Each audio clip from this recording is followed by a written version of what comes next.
Okay, thank you very much for coming to this seminar. My name is Kihara-Hunt. I'm at the University of Tokyo and I direct the international law hub at the University of Tokyo. I am very grateful for people who are coming again. I see some people who are coming 3 times. That's really great to see that the discussion is happening. Without further ado, if I can ask Satoko-san to make the opening of this event. Yes, thank you very much, Professor Kihara-Hunt.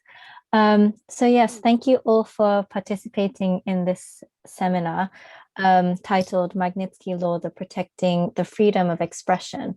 This event is a joint seminar by the University of Tokyo Law Training and Research Hub and Human Rights Watch, and is co-organized by the Graduate School of Human Security Program, Research Center for Sustainable Peace, and the Global Studies Initiative.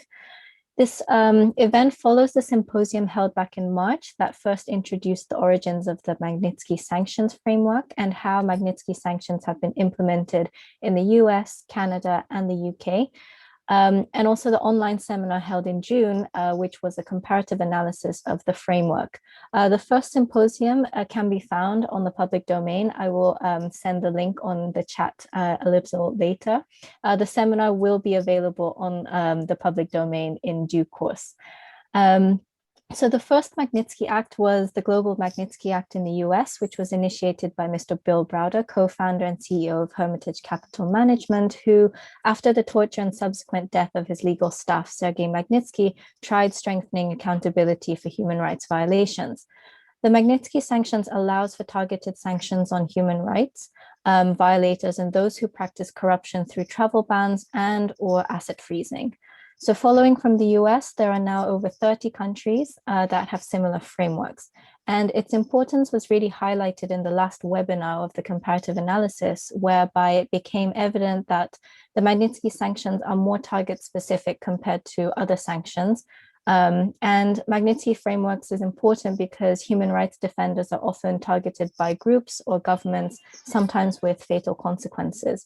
And especially now with the rise in deaths and targeting of journalists, this further highlights the necessity of sanctions frameworks in protecting not only the freedom of expression, but also the spread of honest and truthful information. So in this seminar, we will be discussing the significance of Magnitsky sanctions frameworks in the context of protecting the freedom of expression.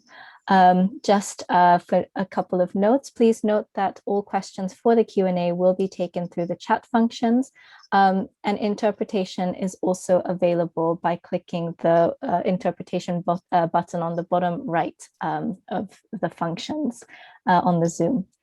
Yes, thank you. Thank you very much, Haru-san, for opening this event. Now, I would like to just introduce very briefly the high-level panel of legal experts on media freedom.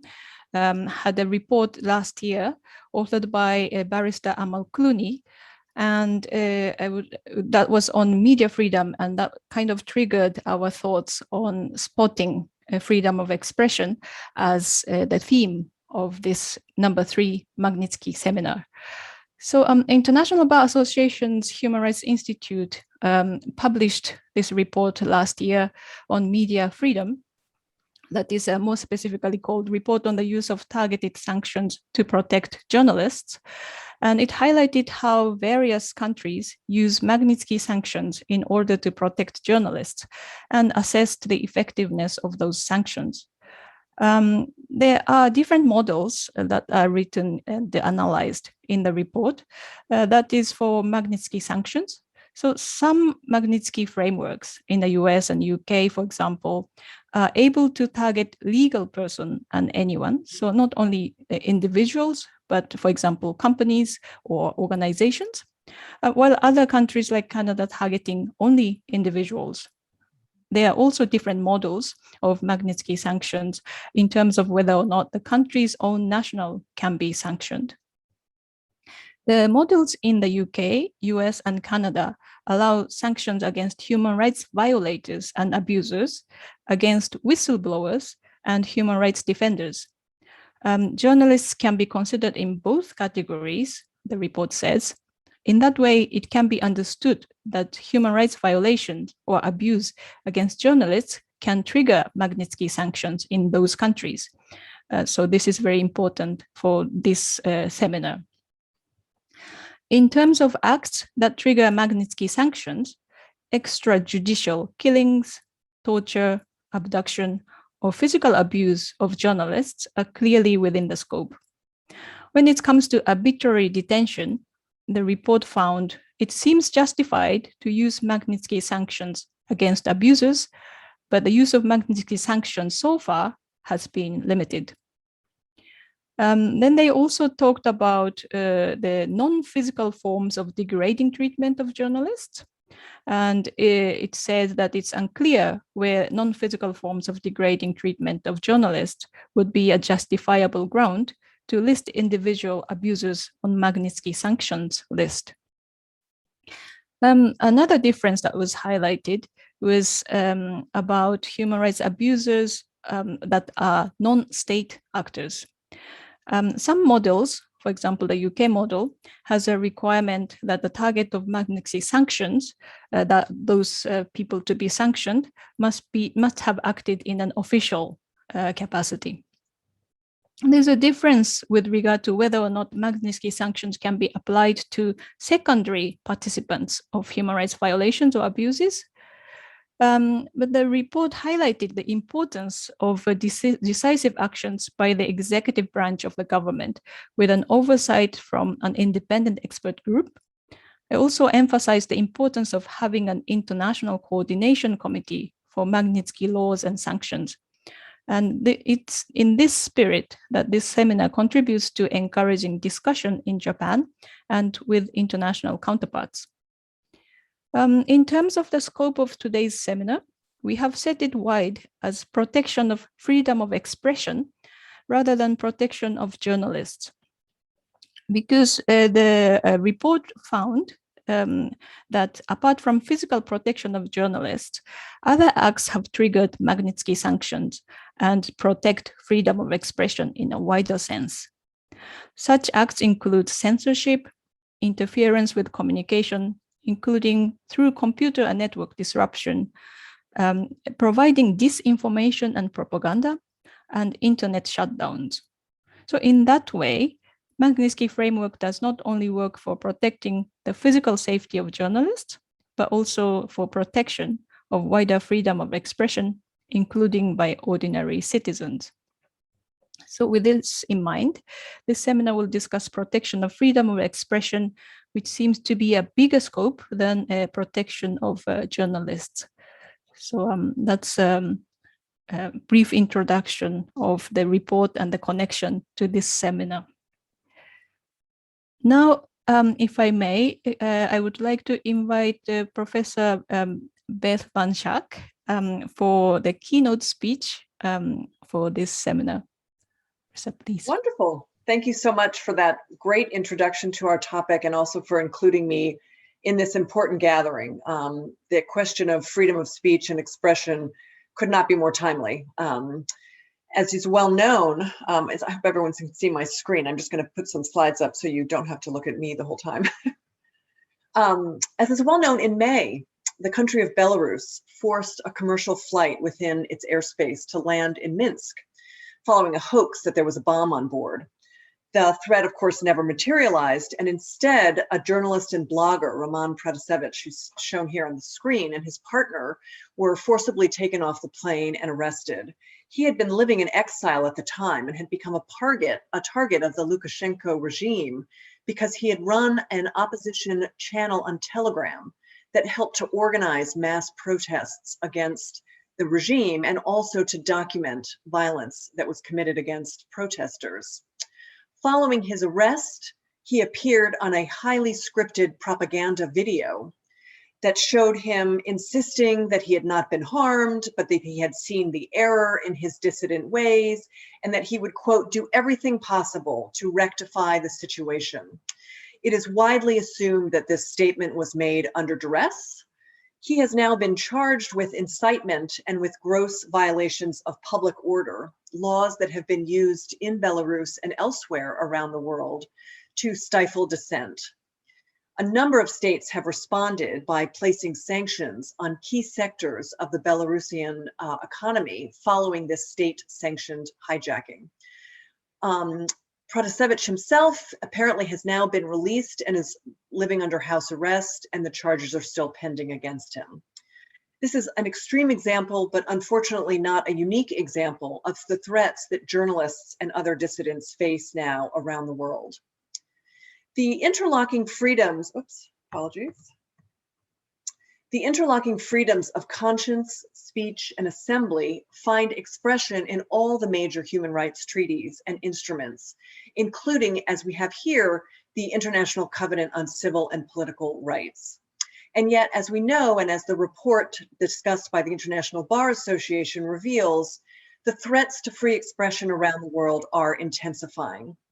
As the Protasevich case, as well as the Jamal Khashoggi case show, governments are not content to control speech and assembly within their own borders, but rather are finding ways to hound and to persecute critics abroad in order to consolidate their power. The organization Freedom House recently documented this phenomenon in an important new report called Out of Sight, Not Out of Reach, Understanding Transnational Repression. States are increasingly utilizing sanctions to address these violations. Sanctions may be unilateral by one country or multilateral. In this talk, I will discuss the potential for global Magnitsky style sanctions and other authorities to promote and protect free speech. I gave a wonderful introduction and background to the Magnitsky statute. A small part of the story that I was very much involved in happened during the administration of President Barack Obama. He unrolled an atrocities prevention and response initiative that I was very involved with. There were efforts within an interagency group to draft an atrocities prevention executive order that would enable sanctions against those who would foment, perpetrate, or enable violence against civilians anywhere in the world. At the time, there were some existing thematic sanctions programs that were addressing national security issues such as narcotics trafficking, terrorism, the proliferation of weapons of mass destruction, but there was no human rights sanctions regime yet. We also had in place several geographic sanctions programs, some of which had a human rights component, but not all. And so there was a real gap in the ability to use sanctions to promote human rights. During our deliberations within the executive branch, the Department of Treasury representatives were quite reticent about this new initiative. They recognized the value of using sanctions to respond to human rights abuses, but they were understandably concerned about having the human power necessary to support a global sanctions regime. And they did not want to create outsized expectations within civil society, including survivor and victims groups, that the United States could not adequately meet. So in the end, this executive order never materialized, despite significant efforts by its supporters. Meanwhile, in Congress in 2016, there was enacted the Magnitsky statute to apply globally, extending beyond Russia to the entire world.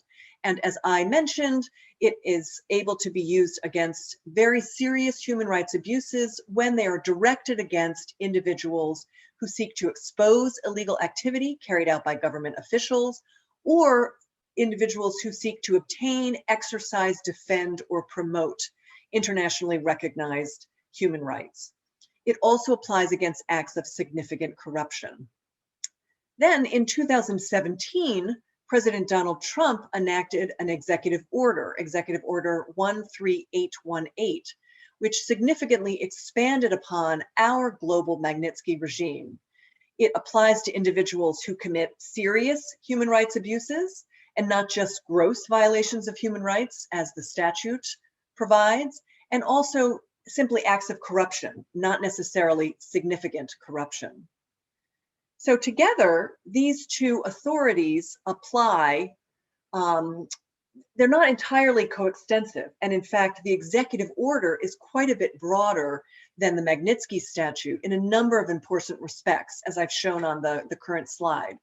So neither instrument defines violations of international human rights, but there's another statute that limits gross violations of human rights to the type of serious abuses that we've discussed: torture, flagrant denials of the right to life, liberty, and the security of person. So the executive order simply applies to serious human rights abuses, which could involve violations of the right to freedom of speech, expression, conscience, religion, etc. Second, the Magnitsky Act has been interpreted by many, but not all, to apply only to state actors, whereas the executive order could apply to private actors, non-state actors. The conduct in question, as I mentioned, might be more broad under the executive order. And then under the Magnitsky statute, the victim must either be, as was mentioned, whistleblowers or human rights advocates generally. Although one can imagine ordinary people participating in a protest, for example, might be interpreted to be attempting to exercise or promote internationally recognized human rights. But the executive order is much clearer in applying to any victim, even an ordinary person. These two sanctions authorities apply concurrently, and this is just a snapshot of the number of individuals within the United States and entities that have been so far sanctioned. As a practical matter, though, because of the limitations within our global Magnitsky law, generally the sanctions are happening under the executive order because they are broader. So for example, under this 134 individuals, under the global authorities, 126 of those were actually sanctioned under President Trump's executive order rather than the congressional legislation. Together, again, a snapshot, we have had sanctions against individuals and entities from 36 countries, and a number, 10 countries, have 5 or more designations. Here's a quick map that shows the various countries that have had designations under either of the global regimes, the global Magnitsky or the executive order. And I should also mention that in addition to these two sanctions programs, the United States has other discrete authorities that also have been used and can be used to promote and protect international freedom of expression. For example, in 2012, President Barack Obama issued an executive order 13606 addressed to grave human rights abuses by the governments of Iran and Syria, gravity thresholds, gravity sanctions they're called.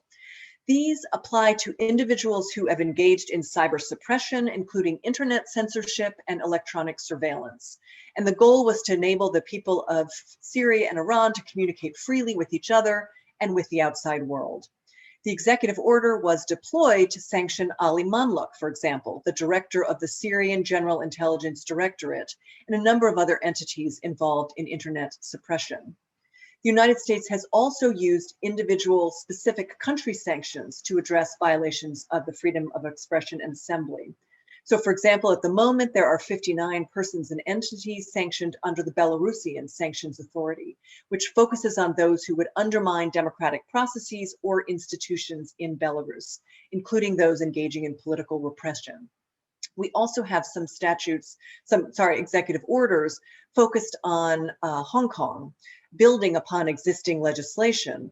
And the Department of Treasury in the United States has sanctioned another number of individuals associated with repression in the Hong Kong Special Administration region or the police, undermining Hong Kong's autonomy and restricting freedom of peaceful assembly amongst Hong Kong citizens. So far, these sanctions have not been invoked extensively to protect and promote freedom of speech. Most of the designations fall under either the anti-corruption prong or involve very serious violations of personal integrity and physical harm, such as attacks on civilians, the mistreatment of detainees and the rape and other forms of sexual violence. There are some instances, however, when individuals and entities have been sanctioned under these two authorities for conduct that implicates freedom of speech and assembly. So for example, individuals have been sanctioned for launching or assisting attacks on peaceful protesters. Leaders of Iran-backed militias were sanctioned for firing on peaceful demonstrations in Iraq, for example, that killed dozens of civilians. Individuals have been sanctioned for their role in detaining and mistreating human rights lawyers and journalists. So Abd Stephen Thionkol of South Sudan, who was the commander of a detention facility where members of the opposition and prominent human rights lawyers were detained, has been sanctioned. Fidel Moreno of Nicaragua was identified at being at the helm of an organization that committed human rights abuses against dissidents in connections with the demonstrations there back to 2013. Yan Gao, the former Chinese public security official, was sanctioned in 2017 for his death in the role of an activist, Chao Shunli, in Chinese custody. Several individuals have also been sanctioned for undermining democracy and silencing or ensuring the compliance of lawmakers and key government officials. So this brings us full circle. The United States also, like Europe, added additional designations to the existing Belarus sanctions program following the forced diversion of the Ryanair flight and the arrest of Protasevich and his partner. As has been mentioned, we now have GLOMAG-inspired statutes in a number of other countries. Some of these are broader and start to approach the breadth of President Trump's executive order. Others are more narrow in focusing on whistleblowers and activists. As we also have discussed, a number of states are considering legislation in this vein, and I would encourage legislatures and parliamentarians to look at the various systems and to think about broadening their sanctions authorities so that individuals whose speech rights are being violated may be protected by these sanctions regimes, and so that sanctions can be issued against individuals who would repress rights of freedom of expression, even amongst ordinary people and not just journalists or whistleblowers. So in conclusion, as I mentioned, the existing Magnitsky-style authorities have great potential to promote international free speech rights, primarily through the protection of whistleblowers, dissidents, and advocates. Individuals and entities that would suppress the right to freedom of expression of ordinary people with or without such levels of violence are not sanctionable under our statute, except within the EU framework, but perhaps they are under the executive order. States should look to these examples, the EU's approach and other approaches, as well as the Trump order, if they're interested in being able to better use their Magnitsky-style laws to promote the precious right of free speech. Thank you so much. I look forward to our further presentations and the discussion and question and answer. Thank you very much, Professor Van Schaack. That was really informative with regard to the global, the Magnitsky Act and in relation to freedom of expression. Now, if I could invite Kitazumi-san, Yuki Kitazumi-san will be talking about his perspective as a freelance journalist. So without further ado, he will be speaking in Japanese. So those people who are following in English, if you can use the interpretation. Thank you. Please. はい、こんにちは。ご案内いただきました、ジャーナリストの北住由紀です。素晴らしい発表ありがとうございました。私はですね、2014年から、ミャンマーのヤンゴンで、ジャーナリストとして活動しています。2月と4月にですね、計2回ミャンマーで、クーデター体制の下で、拘束をされました。そして1ヶ月にわたって、陰線刑務所で収監されたということになります。本日のテーマはですね、表現の自由と、マグニツキー法ということですので、私の現場からの、経験をお話ししたいというふうに、思っています。ミャンマーではですね、ご存知の通り、2月1日のクーデター以降ですね、市民団体の統計であるだけでも約900人が、当局の鎮圧で命を落としていまして、累計で6500年以上が拘束されています。そのうちの100人弱がジャーナリストであると考えられています。ジャーナリストはですね、現場で捕まるだけではなくて、当局によってマスコミの8社が免許をすでに取り上げられておりまして、事務所や記者の自宅の家宅捜索を行う形で、記者もしくは経営者を拘束しています。私の場合は2月の26日に1回目に拘束されました。ちょうど当局がですね、デモの鎮圧に方向性を舵を切ったところで、私もその中で拘束された形になります。ヤンゴンのミニゴン地区というところでですね、デモを取材しようとしていたところ、当初は平和的なデモでですね、私はカメラでビデオを回していたんですけれども、警察が横一列に並んで、盾を持ってですね、だんだん近づいてくるんですね。で、そういう形でデモ隊を、追い出す、鎮圧するんですけれども、デモ隊がもちろんデモ隊は撤退をするんですけれども、私もそこで、カメラを回しながら、逃げていました。ただですね、その拘束される中、ごめんなさい、鎮圧される中で、逃げられないと分かったので、私は手を挙げてですね、抵抗しないというポーズを示しました。しかし、5人ほどの警官隊がこちらに向かってきてですね、手を後ろにねじり上げられてですね、それで、警棒で殴られました。で、これは殴られて捕まえられたのではなくて、捕まってから殴られました。不必要な暴行であったというふうに思います。警察署でですね、警察の方は、私がジャーナリストであることは知らなかったというふうに説明をしているんですけれども、ただ私のヘルメットと防弾チョッキを着てたんですけれども、ヘルメットにはプレスと大きく書かれていましたし、私はカメラを持っていたんですね。なので、それはジャーナリストだと知らなかったというのは明らかに虚偽の説明で、私の取材を妨害することが目的だったというふうに思っています。その後、私がですね、日本人だと判明したからだと思うんですけれども、私は半日で解放されました。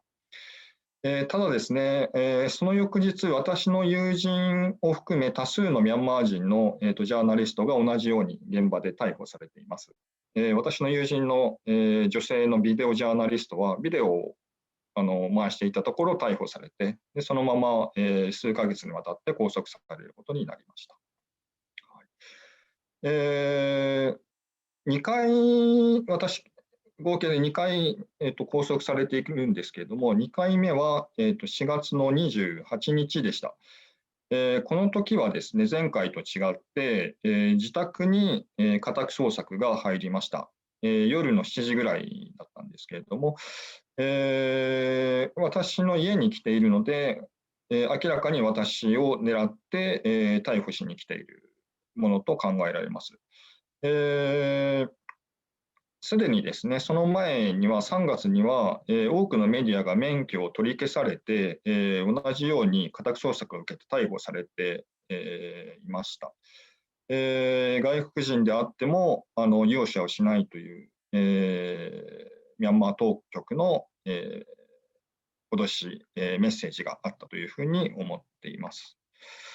その後ですね、私はミャンマーの、刑法505条の A 項、これはですね、クーデター後に新しくできた法律なんですけれども、フェイクニュースを流したり、抗議活動をしたり、ストライキに参加する、そういうような社会もしくは政府を乱すような活動を広く禁じている条項です。その刑法 505A で私は起訴されました。ただですね、国営のメディアは、ミャンマーの国営メディアは、私がフェイクニュースを流した罪だというふうに発表したんですけれども、ただ、取り調べの中でですね、また裁判の中でですね、どのニュースがフェイクニュースに当たるのか、どのビデオに問題があったのかというような、具体的に特定されて指摘されていないんですね。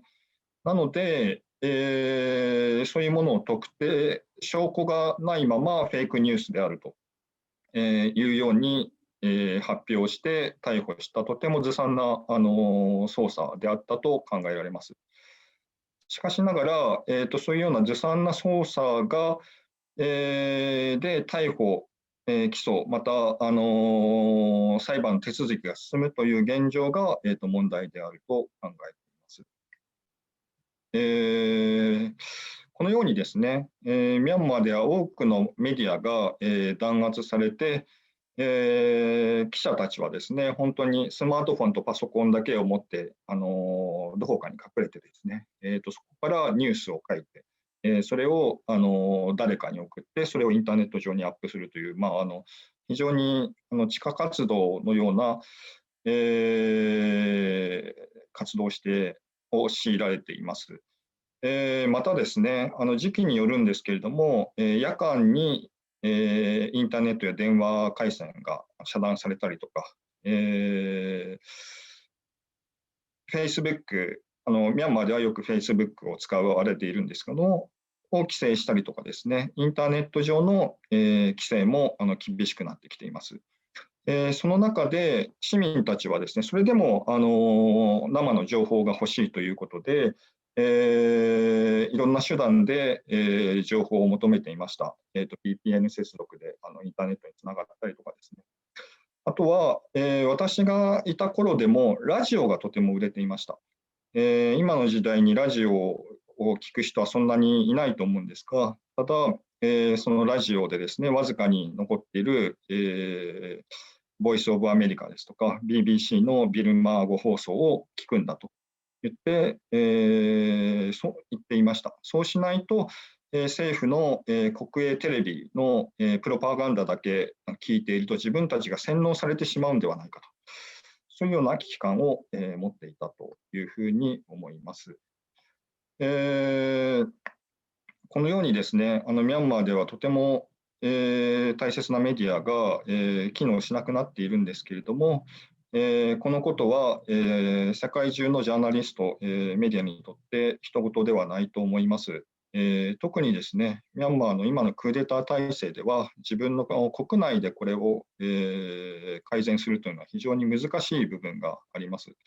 海外からですね、ミャンマーの状況を見ているんだ、改善しなければ、何がしかの不利益を被るんだというような、圧力を加えることが必要だと思っています。そういう意味ではですね、マグニツキー法のような、人権侵害に対して、機動的な措置を可能にする法整備が、日本にも必要であるというふうに、考えています。もちろん使い方が、難しいところはあると思いますけれども、欧米のですね、人権侵害に圧力を加える、こういった姿勢に同調しながら、また歴史的に、援助国としてですね、発展途上国に深いつながりを持つ日本の双方の立場を生かした、外交がマグニツキー法によって可能になるというふうに思っています。多くの選択肢が必要になると思われます。報告、これまでにさせていただきたいと思います。ありがとうございました。Yeah, thank you very much for a very informative presentation, highlighting your personal experience and linking it to the freedom of expression protection by sanctions like Magnitsky sanctions. Now, I would like to have some discussion between you two. And the first thing I would like to ask Professor Van Schaack is sort of listening to Kitazumi-san's personal experience, and I'm sure you have a lot of other cases that you highlighted in your presentation as well, or more globally speaking. How do you assess the progress in terms of protection of freedom of expression? And I know that you are an expert in international criminal law as well. And then you are, you have a background in human rights law as well, and Magnitsky law. So would you like to elaborate a little bit what kind of tools may be useful to protect those freedom of expression, space for freedom of expression, and where the progress, where we are at in that progress? I always advocate using all of the tools we have available for us. So the Myanmar situation is one that lends itself to international criminal law, as you mentioned. Already, the International Criminal Court is looking at the situation involving the Rohingya Muslim minority, and their potential jurisdiction is open-ended, although the reason it has jurisdiction over the Rohingya matter is that Bangladesh has ratified the Rome Statute, which is the statute that created the International Criminal Court. So it would be much more difficult, in fact, impossible without a Security Council referral for the International Criminal Court to address the violence around the coup, unless there is a cross-border connection. Unfortunately, during the drafting of the Rome Statute, there was a proposal to include jurisdiction over crimes that were committed against the nationals of a state party. So in this case, with Japan being a state party, violence, as we heard, against Japanese citizens could have fallen within the ICC statute. However, in the end, that was not adopted.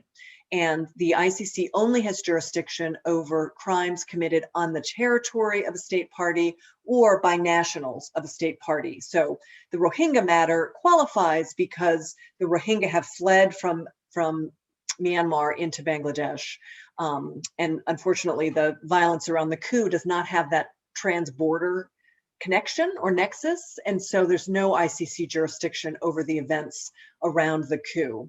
We also have the International Court of Justice looking at the Myanmar situation, but this too is under the Genocide Convention. That treaty gives the International Court of Justice jurisdiction over matters regarding the interpretation or application of the Genocide Convention, and that includes questions of state responsibility for genocide. We don't have an obvious route for International Court of Justice jurisdiction over ordinary human rights violations, like violations of the rights of protesters, the free speech, the rights of journalists to do their job. And so again, that is not a promising avenue for justice at the international level. The Magnitsky-style sanctions, I think, are a good option, and a number of Myanmar individuals and entities have already been sanctioned, I know, by my own government under dedicated Myanmar sanctions regimes, as well as the Magnitsky global sanctions regimes. And I know a number of other countries have done so as well. Now that the coup has happened, that offers a renewed opportunity to add additional sanctions against individuals who would potentially take power through unconstitutional means, and also individuals who would either organize or implement violence against protesters. I'll just add one more thing. Often there is some skepticism about the power of sanctions in these circumstances.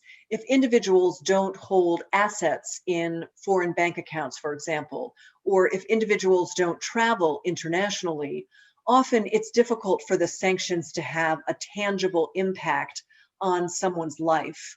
I still think they're worth the effort, however. They force people to stay domestically. They cannot operate on the international sphere if there is a sanctions regime against them. And so it limits the power of individuals to attend meetings internationally, travel, go on vacation, hold assets, buy property abroad, potentially even send their children abroad for education. Some sanctions regime cover family members as well as the perpetrators who have been identified. I also think these sanctions regimes are important because they express solidarity with the victims, like the journalists who are so courageously trying to cover the events in Myanmar. And so even if there's not a tangible impact with respect to a particular police officer, for example, because that person holds no assets abroad, there's still a high degree of stigma associated with being subject to sanctions. Sorry, that was a long answer, but it was a complicated and a very rich question. So thank you for that. Yeah, thank you very much. Now, I think looking it from your perspective, Kitazumi-san, how do you think it is working? The information, that you collect and you see, and the protection of people who do your type of job, so journalists or people who are reporting about the dangerous situations in some part of the world. How do you assess the information sharing of that and protecting your status as doing that very, very important job? So if you can assess, give us some impression, your impression of the of how you can give information, and how you can also give information to the sanctions. So if you can be part of that process to identify those people, I guess, as a civil society actors. Yes, you mean the how can we protect their some kind of their victim for their freedom of press or something? Yeah, the complete way. Yes. Yeah. Actually, I think it is there the in this kind of the difficult situation in Myanmar. It is not only the problem of the journalist. And also, it is difficult to solve the problem only for the journalist. Or so, the important point is that to stop all the human rights violation for their citizens and the journalists and also the artist or the government officer. Yeah, so in Myanmar, there a lot of people is suffering in this kind of human rights abuse. However, it is very important thing to identify the journalist is the what kind of the situation and record what the journalists have the what kind of their human rights abuse or the who is killed and also the situation of their media companies, and then to regarding to the international standard, why it is the bad thing, and make it clear it is a human rights abuse or the violation of the freedom of press and the other violation and illegal things. So there we can send a message about the journalists and the media, and saying that it is the problem. And so the Magnitsky law and other legal measures is the make a good message to the Myanmar authorities. We are worrying about the situation of the journalists or other categories. Yeah. So in this kind of the meaning, that it is important to send a message. Could I say one quick thing? Yep. You asked about also whether journalists could help to identify individuals who might be included within a sanctions regime. And it's a really excellent question. And I don't think journalists have been fully tapped to help support the creation, we call them in our system a dossier or a designation. You need a number of important bio-identifiers to be able to include someone. You can't just say, the police officer who hit me should be sanctioned. You need their name, you need their national identity number, if they have a bank account, if they have a passport number. Lots of information is necessary, and that's exactly the kind of investigative work that journalists do well. There's another organization called Human Rights First that's based in the United States. They have organized a consortium of civil society organizations to help gather information on these particular individuals who might be included within the sanctions program. My human rights clinic at Stanford Law School participated, a number of other student groups, civil society groups, country-based NGOs, non-governmental organizations have all participated in this coalition. So for example, I had my students researching violence in Guatemala that was happening around protests. And so they looked at all the open source information that was available to find out who was in charge, which police units were there, what the command structure was of the police and the security forces, et cetera. And we put together as much information as we could on these particular individuals. And then we gave it to Human Rights First, who could then combine that information with from other sources, and then they send it to the Treasury Department. So journalists absolutely could play a very important role.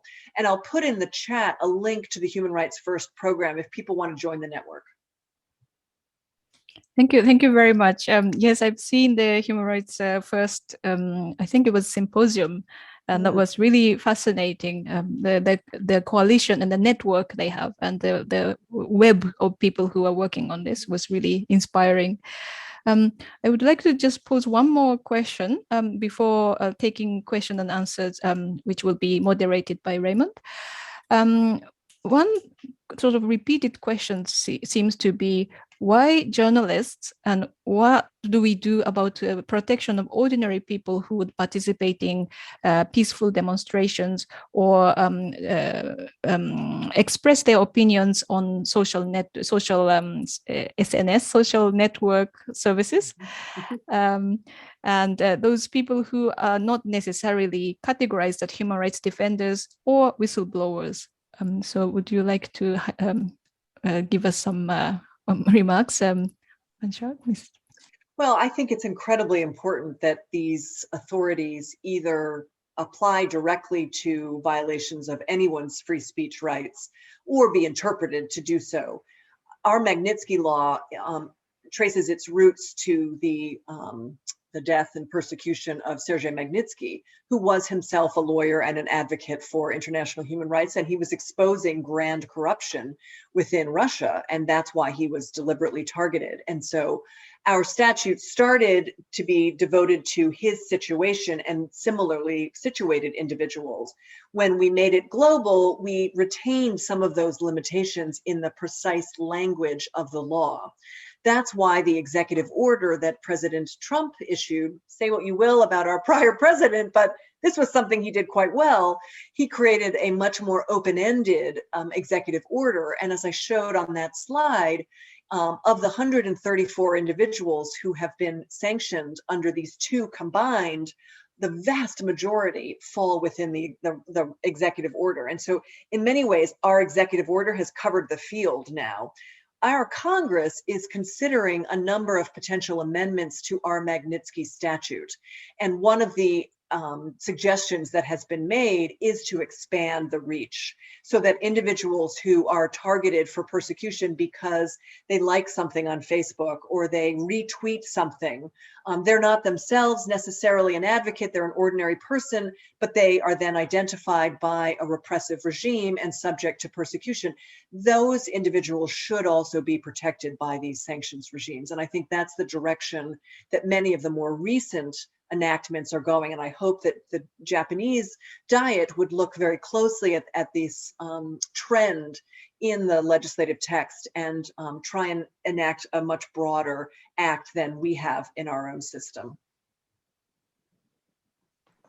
Yeah, thank you very much. I think it's for Japan, who is a little bit late in moving forward to this in this direction. It's at the moment stalled, but we will hope that it will restart again. But yeah, I think the advantage of that is that we can learn from other regimes and what worked well, what the problems are, what processes may be available. And also I would like to highlight maybe the process of civil society participation in the process, in listing, and possibly after being listed, if there is a process, the sort of participation from non-governmental authorities. Yeah, I think we can learn from other countries. So Kitazumi-san, Yeah.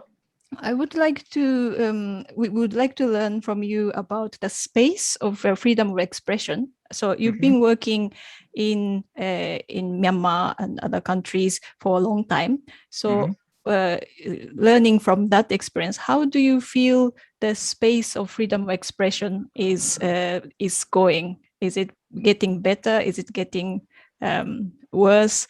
What is lacking? And if you can give us some insight into that space of freedom of expression. Yes, I think in my feeling the situation is getting worse. The one important point is that it is very it became difficult to make it different between the professional journalist and the citizen journalist and some kind of the audience in the SNS. Everyone is now the possible to post in the Facebook or Twitter or the other the SNS or internet in the cyberspace. So the one thing is the government is trying to regulate that kind of the freedom of expression, because it is sometimes it contains fake news or something like that. So the one thing is it should not be determined what is fake news and what is truth is by the government. The citizens or the public organization should discuss about what is a better expression in the world or something in the cyberspace. And also it is important to educate the media literacy of the citizens. And so as a result, there's the development of the SNS. It makes to some authorities to have the excuse to regulate the freedom of press. I think it is the dangerous thing. It happened in Myanmar and also in Japan and also of course in Hong Kong. So that is one thing. The situation is getting worse. And yes. I think the situation is getting worse. Right. Thank you very much for the insight. And that doesn't sound very progressing, but I think we are together to tackle that situation. Okay. So now, if I could invite Raymond to take questions that are pre-posed and also some are in chat. So please, Raymond. Thank you very much, Professor. So yeah, we did receive quite a few questions before the seminar, and I do see a lot of questions from the audience through the chat. I took the liberty of incorporating some of the questions, and I'll read out some of the questions for one round for Professor Van Schaack and then for Kitazumi-san, and then maybe you can both respond, and then I can go ahead and go to another round of question and answer later on. For Professor Van Schaack, we do notice that some governments are hitting back at the imposition of Magnitsky sanctions on their government officials. So how should this be dealt with, and how does this or does this not imply an endless cycle of sanctions? And in relation to that, a lot of people notice that national interest tends to have a significant effect. And so how can this effect be mitigated? Another question for Professor Van Schaack. How does the US government investigate for the purpose of sanctioning? Which organizations or institutions are in charge of fact-finding, and what kind of information sources are being used? And then for Kitazumi-san, the first set of questions here I see, do you feel that existing sanctions in other countries provide additional protection to freelance journalists such as yourself? And what practical steps can protect journalists reporting in places of violence and armed conflict? So if Professor Van Schaack can respond.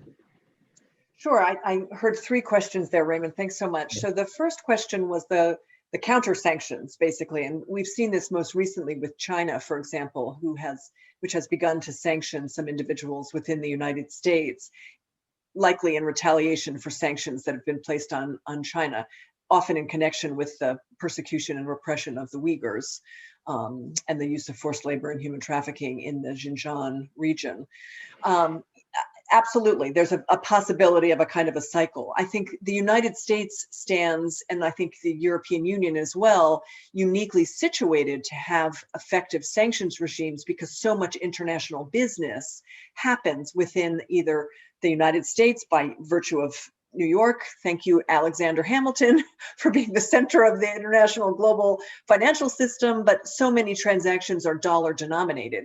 And if they're dollar denominated, then inevitably they pass through a US bank. So when the Department of Treasury creates a sanctions designation on an individual or an entity, that the Treasury, and this gets into a further question about who implements and how, sends out information to all banks within the United States and says, these individuals are now subject to sanctions, search your records and see if you hold any accounts under these names. And that's why it's so important to have those bioidentifiers that I mentioned, including any aliases that individuals might be holding assets under so that they can be frozen. So, you know, individuals on our Commission of International Religious Freedom, for example, have been sanctioned by China in retaliation for sanctions against Chinese officials.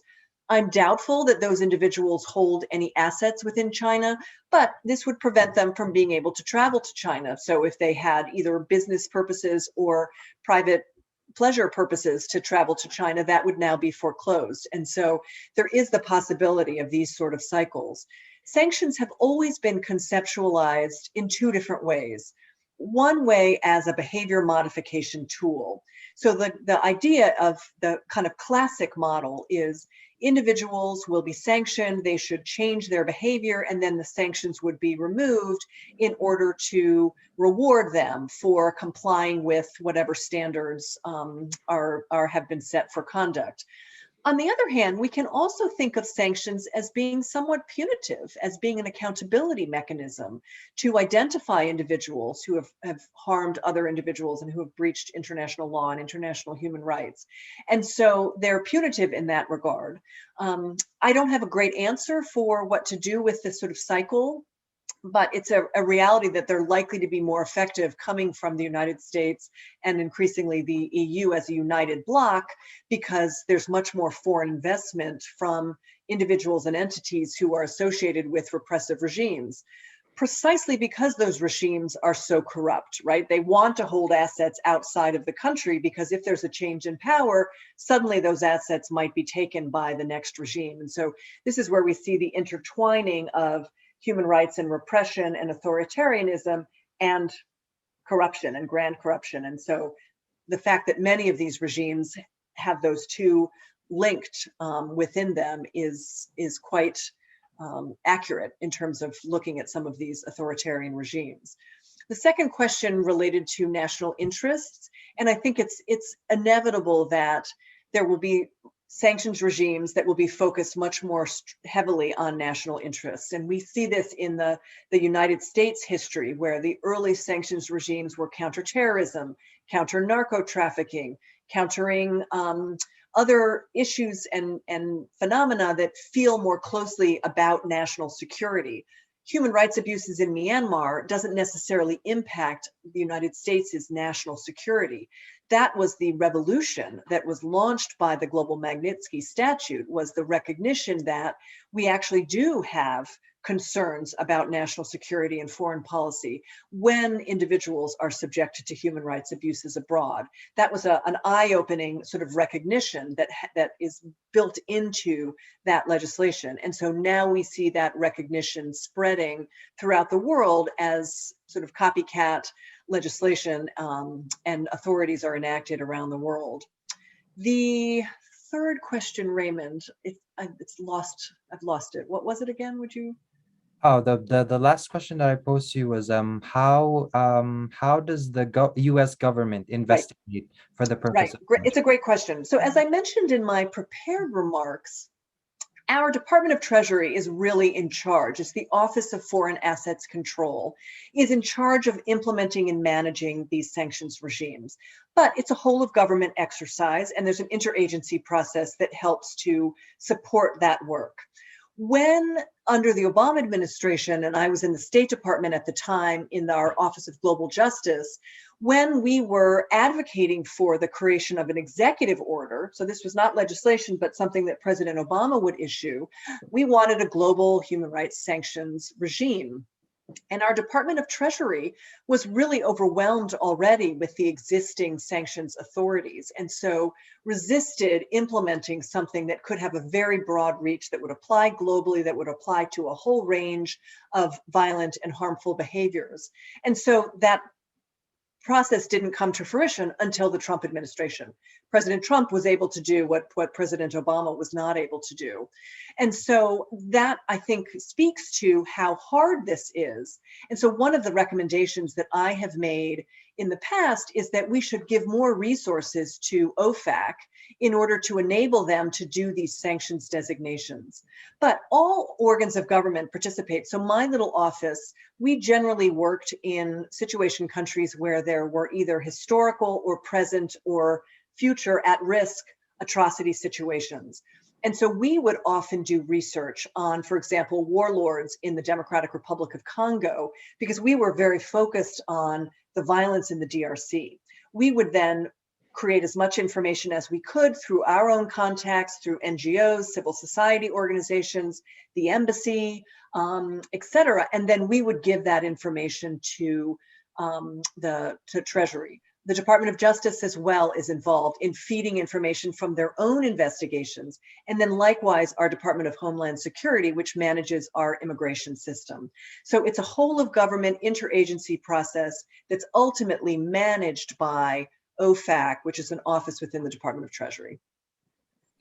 Thank you very much, Professor Van Schaack. Yes, I think this topic this topic of legislation, Magnitsky legislation, is basically a topic for 2 seminars, and it's how it plays in the domestic politics and then international politics. Those are 2 more seminars. But yeah, Professor Kitazumi-san, if you have a response to the first set of questions.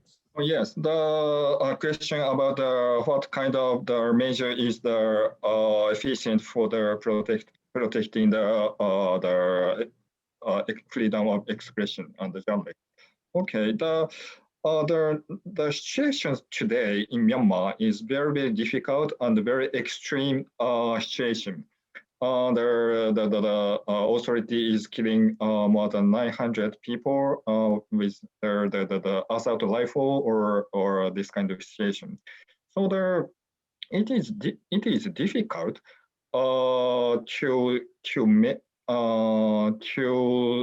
take an example in this situation. It is extreme situation. So there's a way to make the sanctions to the government officials. It is one way.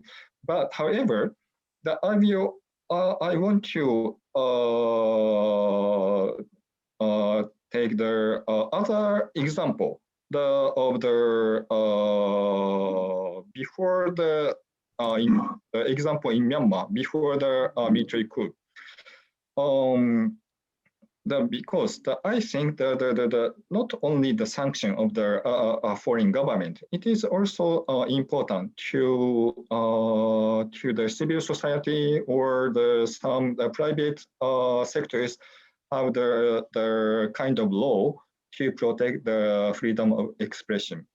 Okay, I will take an example in the NLD government, led by Aung San Suu Kyi. In that, after the 2016, the NLD government starts. But however, the freedom of expression is not the perfect thing even in the Aung San Suu Kyi government. Sometimes journalists write the kind of article which the military don't like it and recognize it is a defamation. The journalist was arrested or accused by the military. Okay, at that time, the civil society in Myanmar works very important law. For example, the kind of the committee of journalists in Myanmar have the law to negotiate to the government, to the military, who accuse the journalist, and talk to withdraw that accusation or ask them what is the problem of this article, and make a kind of the negotiation between the media and the military. And sometimes the military withdraw that accusation, or this committee explain that it is the usual behavior of the free independent media or something like that. So that kind of the mechanism is also the one of the method to protect the journalist. And so now it is difficult because it is under the coup d'etat authority, but it is possible to cooperate with the civil society or private sector to protect the freedom of expression. Not only the sanction is the one strong way, but it is not perfect. It is not everything. I think so. Thank you very much, Kitazumi-san. I do have one more question later in relation to your experience in Myanmar, but I will get to that later on. Again, for Professor Van Schaack, I do have a few questions here from the chat. The first one, we've heard about the possibilities regarding journalists and the general population in relation to such sanctions. In Tibet, journalists, just like journalists, poets, authors, musicians, artists have been arrested, detained, and abused for the content of their work. How can they be given the same status as journalists regarding freedom of expression? And another question here is sort of relating the Magnitsky Act, and then sort of trying to see if such sanctions can be applied in a similar case, mentioning the case of Maxim Marcinkiewicz, who launched a massive national anti-pedophile campaign and revealed the truth about many dignitaries despite a controversial person in general. The question basically is, what do you think, whether you think the idea of sanctions applied in relation to Magnitsky can also be applied in relation to the issue of protecting children, and what can the international community do in this case? And then again, for Kitazumi-san, another question here.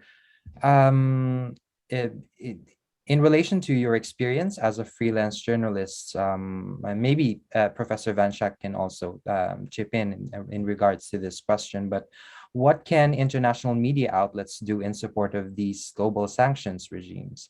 And also, in your opinion, how effective can sanctions potentially be against the Burmese military junta in terms of improving freedom of expression in Myanmar? That maybe you've sort of been able to answer that question previously, but if you'd like to elaborate on that as well. So can we start with Professor Van Schaack? Sure, I'm going to put in the chat the precise language. I've actually paraphrased it, but anyway, close, of our Magnitsky Act. This is the Tibet question, right? What we say is acts of extrajudicial killing, torture, and other gross violations of human rights committed against individuals who either seek to expose illegal activity, so the whistleblower, or who are seeking to obtain, exercise, defend, or promote internationally recognized human rights. And so that's the human rights advocate. I think you could imagine poets, artists, others falling into that second bucket, especially if their work, or frankly, their first bucket, right? If their work is about freedom, is about repression being experienced by ordinary people, is somehow deemed to be counter to the official regime or the any particular individual within that regime, you could imagine them falling within one of those two buckets. And so they could be the victim of an abuse that then would give rise to sanctions under our authorities. But if we wanted to, and if another state was enacting a law, there's no reason they have to stay attached to this language. They don't even have to call it a Magnitsky Act necessarily. They can call it an International Human Rights Sanctions Act. And so they could expand it more broadly to protect individuals who are persecuted for expressing themselves either through art or for other means. It doesn't have to be necessarily a political sense. The second question related to this interesting case in Russia, which I frankly was not familiar with, so I can't speak to that case entirely, but obviously inherent to the question is the recognition that he's not a particular, as a neo-Nazi, right? He's not a particularly sympathetic character, and yet no one should experience what he experienced, particularly since he was himself a whistleblower of a sort, I gather, from the facts set forth in the chat. And this is where we get back to the earlier question about these sanctions designations are quite discretionary. So there may be hundreds, thousands, millions of individuals who could potentially be sanctioned, and yet we don't sanction that many. We have limited resources, that's part of it. There's also, I think, a prioritization that happens. And so one could imagine this case not being considered necessarily of such high priority precisely because the victim himself is not a particularly sympathetic character, unlike Sergei Magnitsky, who is seen by many as a hero and had a real champion in the form of his client, whom he was representing in Russia. And the corruption that he exposed had to do with the assets and investments of his particular client, who has ever since Magnitsky's death taken it upon himself to promote the Magnitsky style sanctions around the world, because I think he saw what happened to his lawyer trying to protect him. And so there's no question that there's a lot of discretion in what type of regime is created and who is ultimately designated under those regimes. And so this is where the work of civil society organizations and journalists can be quite helpful in terms of bringing to the attention of our Department of Treasury and the analogous organizations and agencies within other governments that have these sanctions, bring to their attention the names of individuals who should be sanctioned or particular incidents that are sanctionable conduct, and then put some pressure on those agencies to include relevant individuals within their sanctions authorities.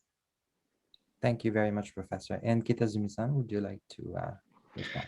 Yes, but I think it is a difficult thing to rescue the journalist who is already detained. Yeah, I was a very rare case. I have a Japanese passport, so I was rescued by the other foreign government and foreign supporters.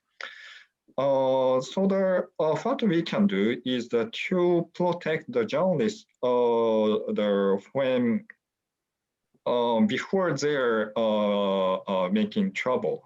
For example, before his arrest, and also the companies before the companies was took up their license.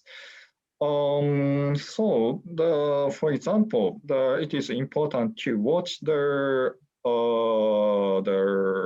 government's for example, Myanmar government's behavior to their journalists, to observe, to check that kind of the response to their independent media. For example, I'm very easily arrested in the crackdown. Even I have the sticker of the press, they don't mind.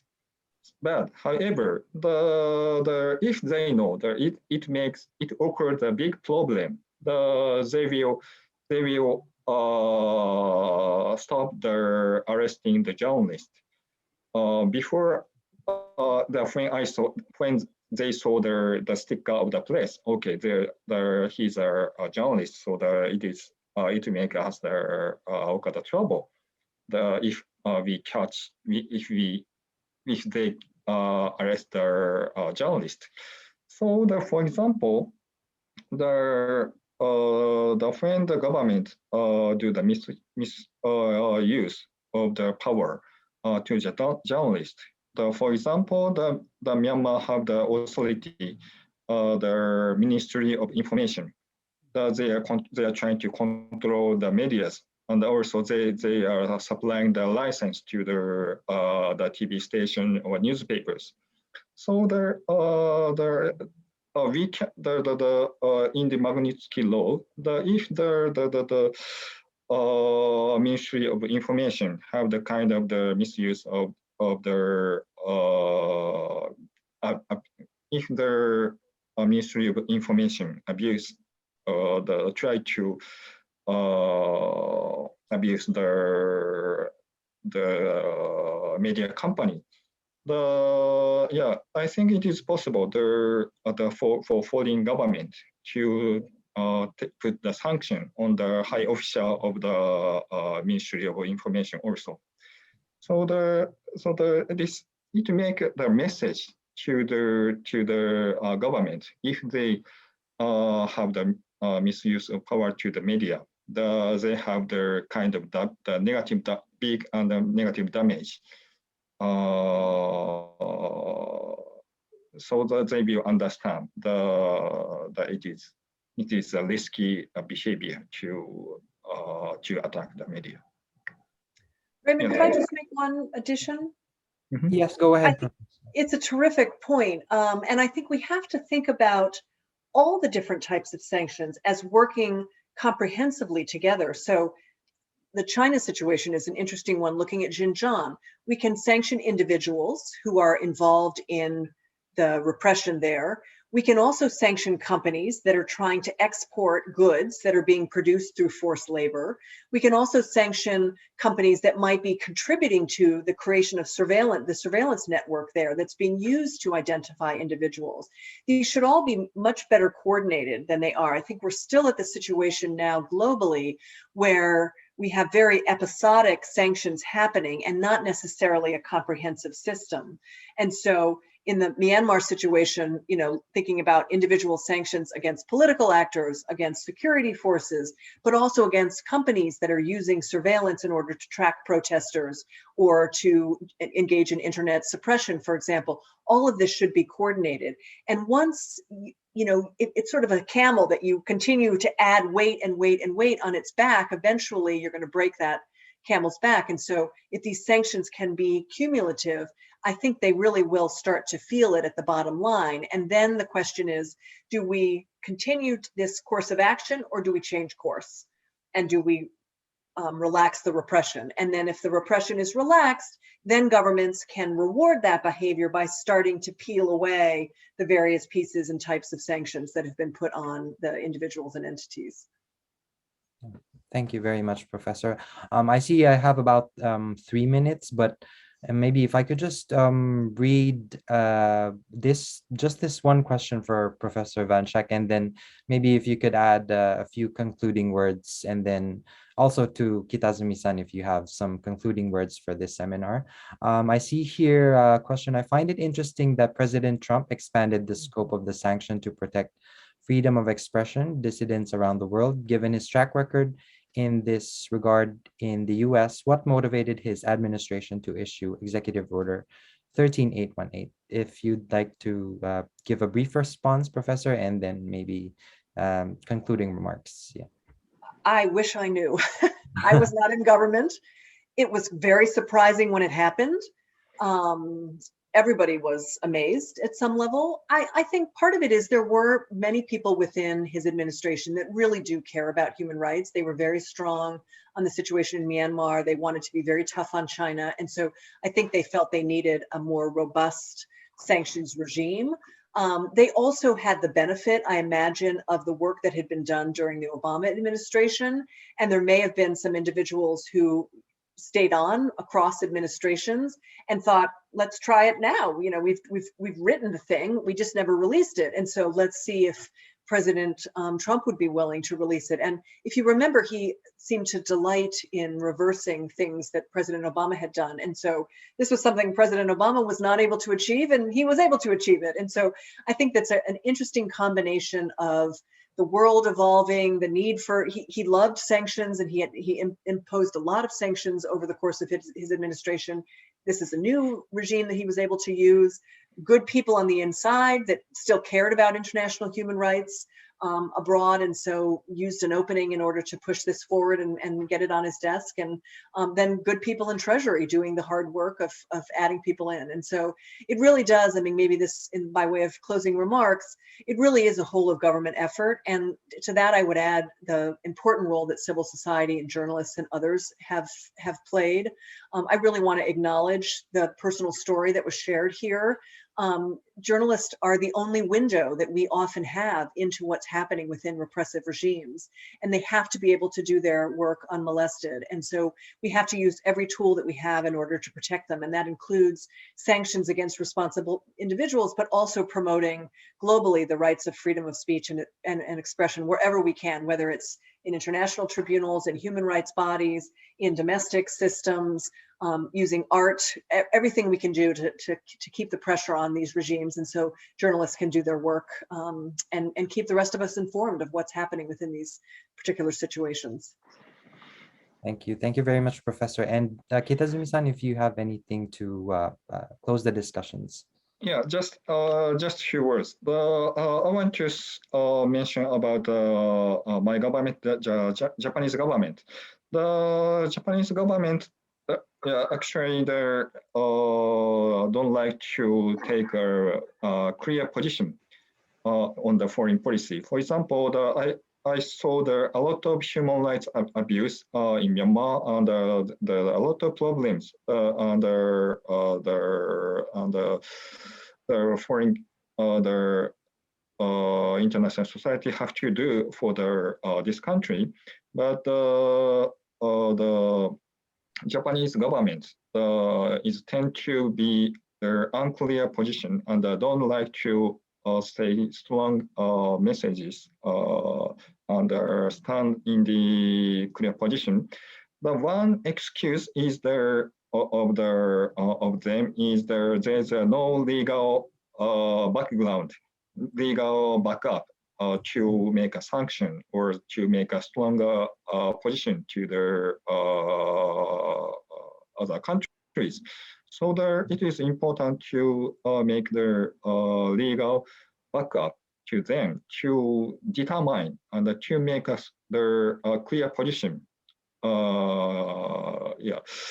for the human rights abuse of other countries. Yeah. So it is important to promote that kind of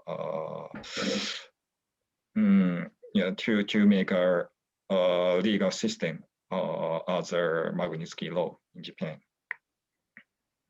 Thank you. Thank you very much, Professor Van Schaack and Kitazumi-san, for the interesting discussions. Now, if I could bring it over to Professor Kihara-Hunt for closing.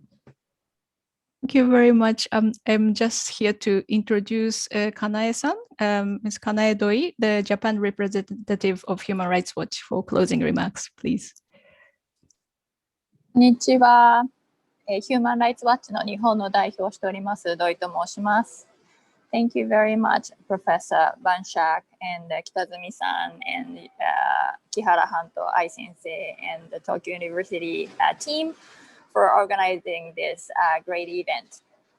ちょっと日本語で話させていただくんですけれども、今回、3回目のセミナーですけれども、今回北住さんを中心として、この人権侵害制裁法で何を守っていくのかっていうことをしっかり話せたっていうのがすごく価値があったと思います。そして、しかもその表現の自由というだけではなくて、実際に北住さんという具体的な方が経験したことを元にしながら議論ができたということで、このマグニツキー的な法律、マグニツキースタイルの法律が、仮に日本でできたとして、何を守ろうとしているのかということが、よりクリアになったというふうに思います。でしかしながら日本で、このマグニツキー的な法律あるいは人権侵害制裁法を作っていくというのはすごく大事なことですけれども、簡単なことでもはないというふうにも思います。今 G7 の国の中でマグニツキー法的なものを持っていない、そういったものは使えない国というのは日本だけという状況なわけですけれども、で今北住さんは外務省は制裁法がないから、人権侵害に対応できないんだというふうに外務省が言っているということだったんですけれども、一方で、こういった人権侵害制裁法の導入に、外務省は事実上反対していますね。外務省が反対している中で、こういったものを国会で通すということはやはりすごく大きな日本の市民社会のマグニツキースタイルの法律への支持というものがとても重要だと思います。そういった中で今回このセミナーが開かれたことが大事だというふうに思います。ただ一点、悪いニュースから言うと日本でこのマグニツキー法の制定に、最も尽力されてきた国会議員の先生が、今度衆議院選に出ないということを宣言されましたので、それ、大変大きな問題だというふうに思います。一方で、5月の末にですね、自民党、日本の政権与党ですけれども、自民党が人権外交の提案というものを出しまして、その中ではっきりと人権制裁法の提案、人権制裁法の検討をすべきだということを政府に提言しています。ですので必ずしもその国会の中グローバルな人権侵害に制裁をかけなくていいという外務省の声だけではなくて、グローバルマグニツキー法を支持する声もありますので、今後ですね、日本の市民社会として、一層このグローバルマグニツキースタイルの法律というものを日本で導入することに皆さんと一緒に尽力できればなと思います。今日は本当にどうもありがとうございました。Thank you very much, Doi-san, for partnering with us all the time. And with this one, we wanted to make sure that we have enough time for discussion. And I'm very glad that we had quite an intense discussion. I really thank very much the speakers who were bombarded with questions. But I think that shows that our interests are high in Japan as well. And we would really like to contribute to continuing this interest despite some problems in the way of implementation. So thank you very much, and I think we will close with this. Thank you very much for this secretariat as well. Close it. Okay, I will close it. Yeah. Thank you. ありがとうございました。Nice to meet you, everyone.